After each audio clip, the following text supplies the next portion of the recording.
Hola chicos, bueno, vamos a seguir adelante con el tema y nos vamos a centrar en que, bueno, habíamos estado viendo la Revolución Rusa y habíamos visto en el tema anterior la Primera Guerra Mundial, la crisis del 29, la Gran Depresión y cómo los países van a intentar saliendo de esa crisis, de esa depresión económica, ¿no? Bueno, pues habíamos visto que esta Primera Guerra Mundial, todo el periodo de entreguerras y la posguerra, sobre todo la crisis, facilitaron o favorecieron la aparición de una serie de movimientos que eran contrarios a la democracia, porque se consideraba que el parlamentarismo había fracasado, que ese sistema parlamentario ya no era plausible, que ya no era rentable, digamos, ¿no? Bien, vamos a diferenciar dos zonas, porque por un lado vamos a tener que en Estados Unidos y en Europa, las grandes potencias, que los países europeos que eran de tradición liberal van a mantener la democracia y el sistema parlamentario, como es el caso de Reino Unido o de Francia. Veremos en el tema siguiente, cuando veamos España, que en el caso de España sí que van a surgir regímenes autoritarios, no solo Franco, sino también Primo de Rivera anteriormente a Franco, como ya veremos, ya os digo, en su momento. Sin embargo, luego cuando hablamos de la Europa central y la Europa del sur, sí que van a adoptar una serie de regímenes diferentes. Por un lado vamos a tener el régimen autoritario, que se caracteriza porque hay un solo jefe, o los partidos totalitarios, donde lo que hay es un partido único que es el que gobierna.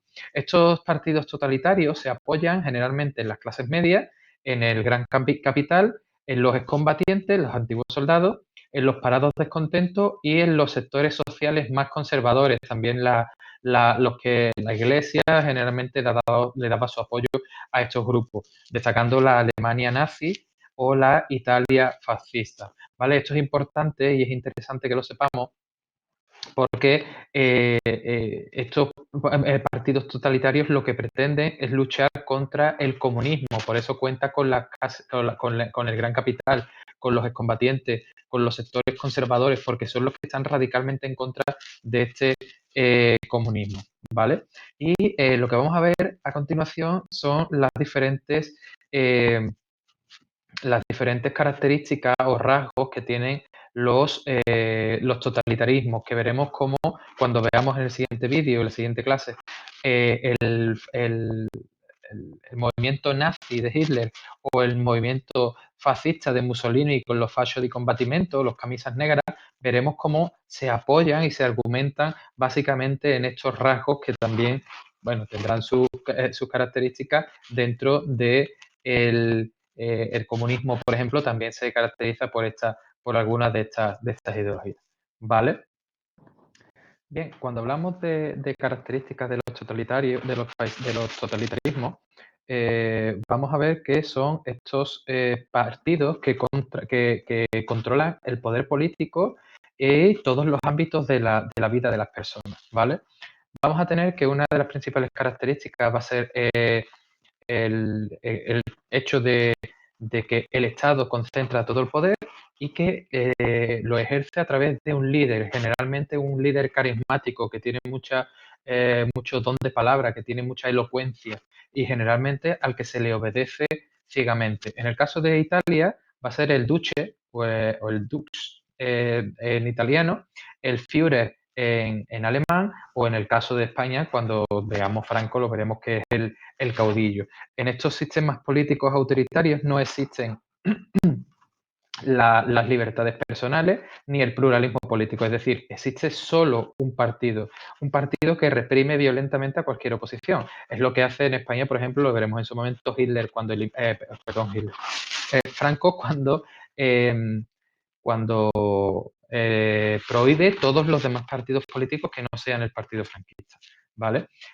Un único partido político, no hay libertades personales, no hay pluralismo político y además vamos a tener que otra de las características es el control económico y social. El Estado controla la economía, es anticapitalista y anticomunista, ¿vale? Y además controla toda la sociedad a través de la censura, de la educación y de la propaganda. La censura es que controla los programas de televisión, controla los programas de radio, controla la prensa, controla los libros, controla el teatro, controla toda aquella manifestación cultural que pueda expresar unas ideas que sean contrarias al régimen totalitario. La educación, vamos a ver cómo en Alemania, por ejemplo, están las juventudes hitlerianas o las juventudes hitlerianas, que son los grupos jóvenes de los partidarios del partido nazi. La educación va a ser controlada para establecer una serie de condiciones que solo que refleje las virtudes del régimen, ¿no? Hablando siempre bien del régimen, la propaganda, los carteles, los anuncios, todo eso va a ser fundamental en este periodo y en estos regímenes. Y luego vamos a tener, por ejemplo, también el rechazo a la igualdad. El rechazo a la igualdad en el sentido de que el hombre es superior a la mujer, los miembros del partido son superiores a los que no lo son, los de un país son superiores a los de otro país, una raza sobre las otras. Es como el claro ejemplo de los nazis, ¿no? Que defienden que la raza aria es superior a cualquier otra raza, sobre todo a la raza judía. Es un antisemitismo importante que ya veremos cuando hablemos del partido nazi y del auge del nazismo en Alemania. Otra de las características es el pensamiento irracional, ¿vale? Esto habla de que es obediencia ciega al líder. Y esto se va a ver reforzado con símbolos, con los escudos, con las canciones, con el uniforme de las SS, el saludo con el brazo en alto de Hitler, las canciones, los escudos, la esvástica, la simbología, todo eso para sentirse parte de de un grupo, para sentirse aceptado dentro de ese grupo. El ultranacionalismo, mi nación es la más grande, es la más importante, y para ello van a hacer uso incluso de la historia, van a modificar la historia a su antojo, haciendo creer que la nación tiene unos orígenes o una importancia que realmente no tiene o que es diferente, ¿no? Y que además reclaman una serie de territorios para dotarla de un espacio vital para que permita su supervivencia. Es decir, en Alemania se va a intentar expandir porque necesita más territorio. Y evidentemente, ya por último, el militarismo, la fuerza bruta para imponer sus condiciones y para imponer sus ideologías y para imponer sus condiciones. La guerra como instrumento de poder. Yo tengo un ejército importante, tengo muchos militares y lo que voy a hacer es usar esa fuerza para conseguir prestigio y para conseguir el poder, para conquistar todo aquello que yo en el fondo quiera conquistar, ¿vale?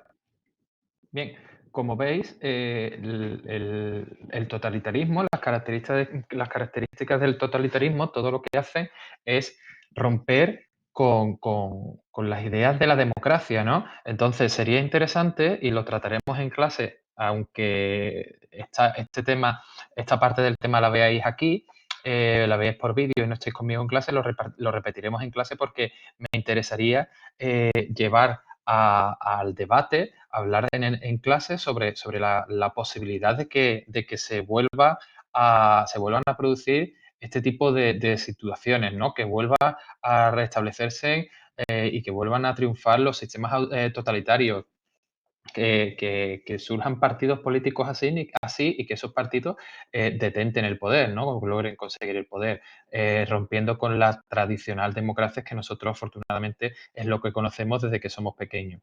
Además, el trabajo de esta unidad gira en torno justamente a este concepto. Vamos a ver, se trata de ver una película, que es la Ola, y vamos a hacer un trabajo al respecto de esa película, ¿vale? Sobre la posibilidad de si se puede repetir este tipo de cuestiones o no.